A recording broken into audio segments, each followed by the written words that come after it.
Hi, I'm Chad Perry. I'm K12 Drone Specialist, and today I'm sitting down with Bart Massey.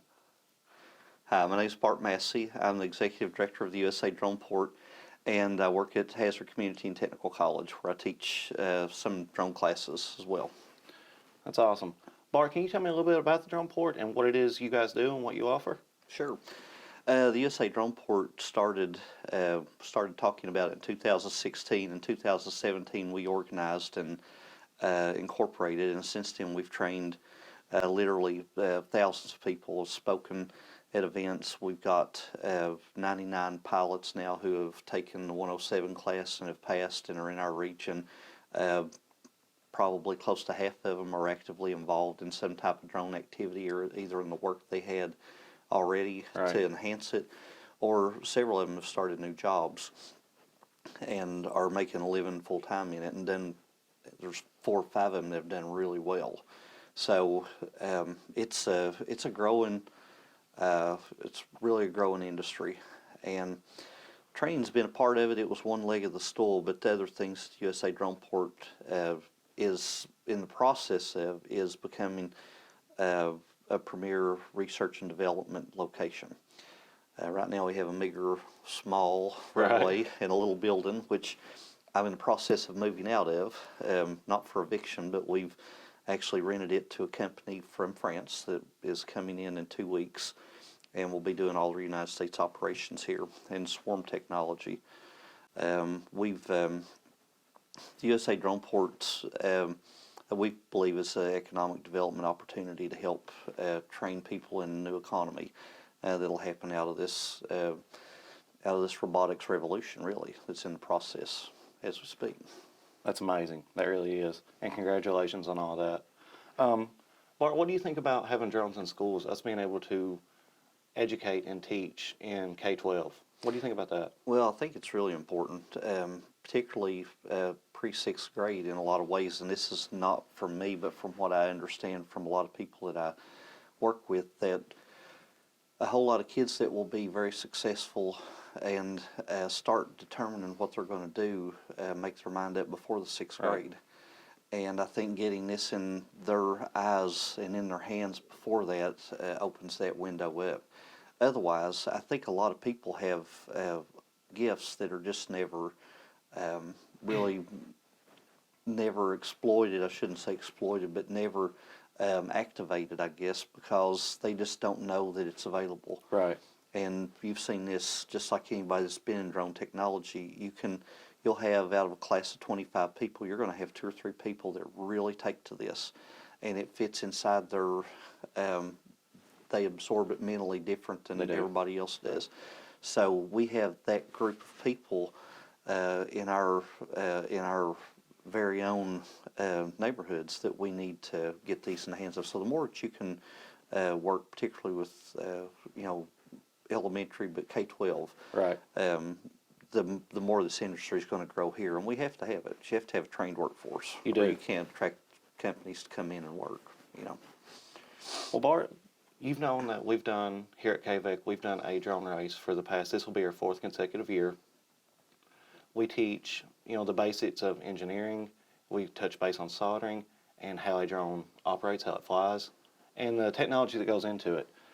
This year we're doing a little bit more. We're advancing on that. We're moving into, some of the off-the-shelf drones to teach, schools how to use them in search and rescue, maybe, or a school like let's say they're doing a game, an event, just to incorporate that there is 2 sides to this.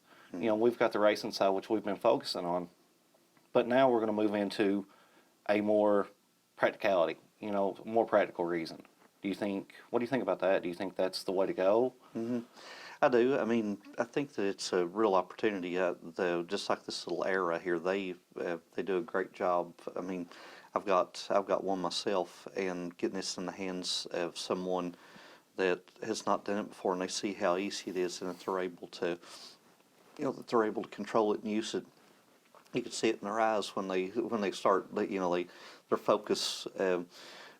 Really, they're proud of themselves. They're focused on it. They can walk away and have pride that they did it without crashing it. Everybody's concerned with crashing it, I think it's real important that we, that we make sure that the people who are using these in work-related experiences have their license. So that's another thing with outside of K12, but also that works with them. The college has a program called UST. It's a Unmanned Systems Technology program, and we have in this community 4 associate degrees. Right.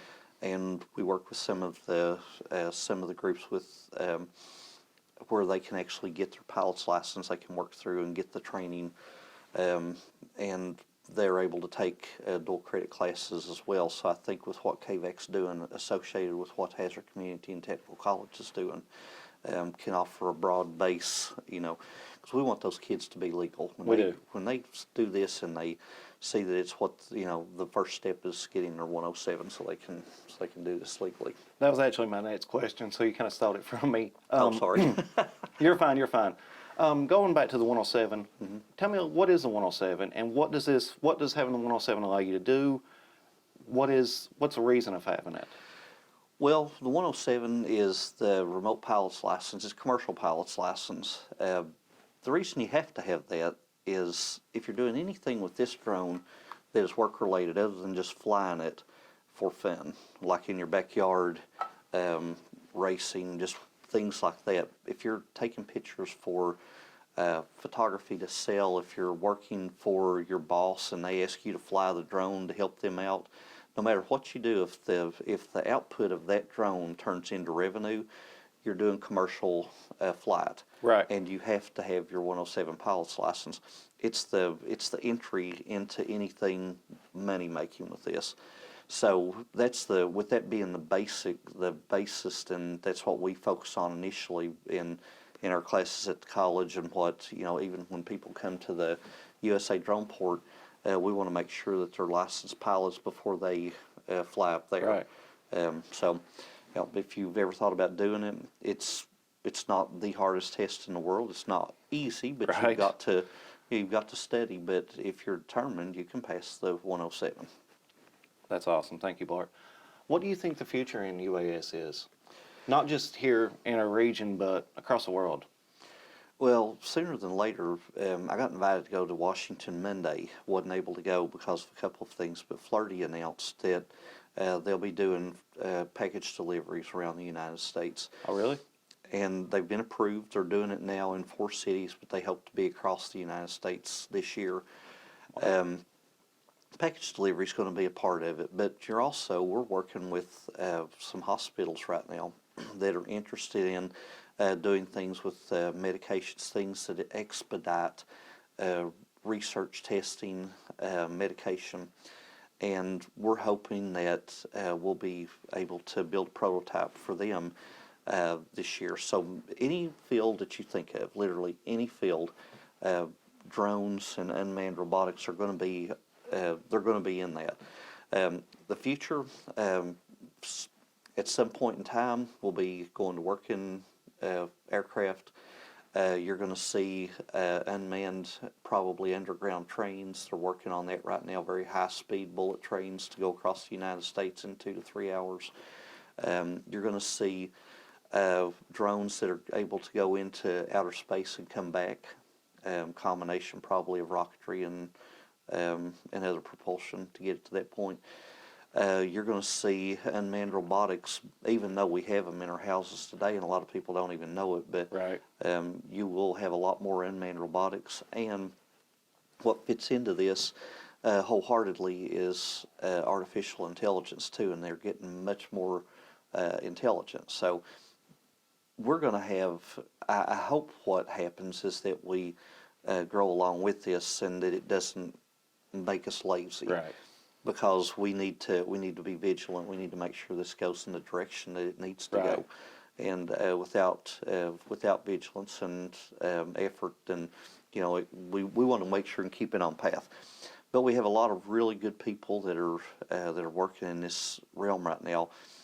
What I'd like to see for the drone port is for there to be a center of activity here in this region, where people come to do training, like our company from France and the one Right. from Orlando coming here.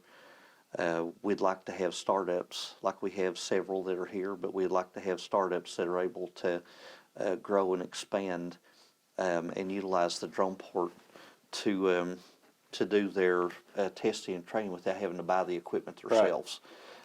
That way, the entry, it's one of the biggest problems right now with people getting in the industry is the cost of entry. Right.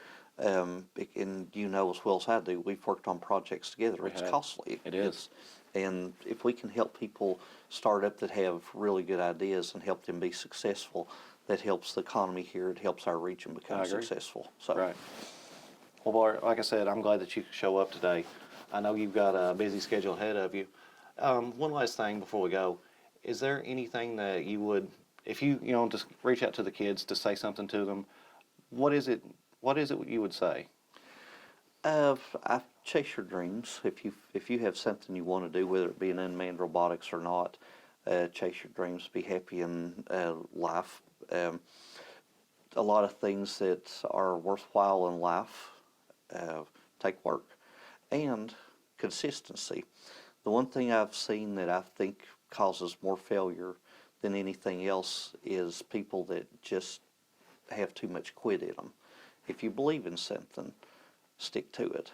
It's not always going to be good, but if you stick to it, the person that has sheer grit and determination is usually the successor, whether they're the smartest one or not. They're usually the one that succeeds. So, true grit that would be what I would say. Yeah. Well, that's great. I appreciate that. Yes, sir. Well, Bart, thank you for showing up. Thank you for joining us today. Guys, if you want any more information on the drone port or the classes offered by the college, the links will be in the description. All right, we'll holler at you guys later.